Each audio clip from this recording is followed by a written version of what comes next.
सब लोग हिंदू धर्म के, सनातन धर्म के पालन करने वाले लोग हैं। हमारे यहाँ पुण्य पाप की भावना बताई गई है। सबसे बड़े पाप गौ घात आदि बताए गए हैं, लेकिन उससे भी बड़ा घात विश्वासघात बताया गया है। इसी बात की पीड़ा बहुत सारे लोगों के मन में है, तो आज हम यहाँ पर उनके अनुरोध पर आए, उन्होंने स्वागत किया। हमने उनसे ये कहा है कि हम सबके मन में इस बात की पीड़ा है कि आपके साथ विश्वासघात हुआ।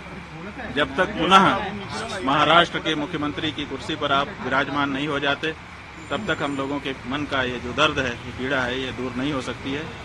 तो उन्होंने कहा है कि जैसा आप लोगों का आशीर्वाद होगा हम करेंगे।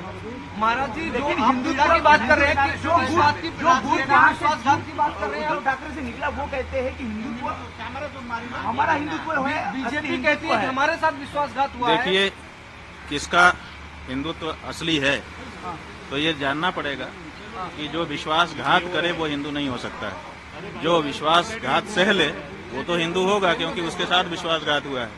तो जिन लोगों ने विश्वासघात किया वो कैसे हिंदू हो सकते हैं? नहीं, बीजेपी का कहना है कि पहले उद्धव ठाकरे ने बाकी लोगों के साथ मिलकर उनके साथ विश्वासघात किया और यही वजह है कि बाद में उत्तराधिकारी आपको बोलते हैं हम हैं, उनके विचारों के उत्तराधिकारी है। उद्धव जी बोलते हैं हम हैं विचारों के उत्तराधिकारी। भाई, हम कह रहे हैं कि उद्धव ठाकरे जी के साथ विश्वासघात हुआ है। अब इसे में आप समझ लीजिए। ये बीजेपी ने, इसलिए पूरे महाराष्ट्र की जनता इस बात से पीड़ित है। सबके मन में इस बात का दर्द है। चुनाव में इस बात का पता भी चल चुका है।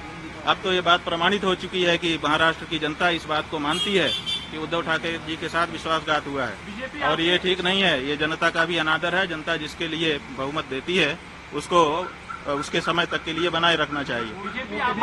बीच में सरकार को तोड़ देना और बीच में जनमत का अनादर करना, ये अच्छी चीज नहीं है। राज्य का भाजपा कहता है कि हिंदुत्व तो हम शंकराचार्य को जो है ऐसे बयानबाजी को लेकर कैसे हमारा हिंदुत्व ही भाई, शंकराचार्य की बात नहीं है। शंकराचार्य जी क्या कहेंगे? जो सच होगा तो वही तो कहेंगे। हमें राजनीति से लेना देना नहीं है, लेकिन विश्वासघात तो हमारे यहाँ पाप बताया गया है। ये तो धर्म का मामला है ना, पाप और पुण्य। और इस बारे में कौन बोलेगा? राजनेता बोलेगा। इस बारे में तो धर्माचार्य ही बोलेगा।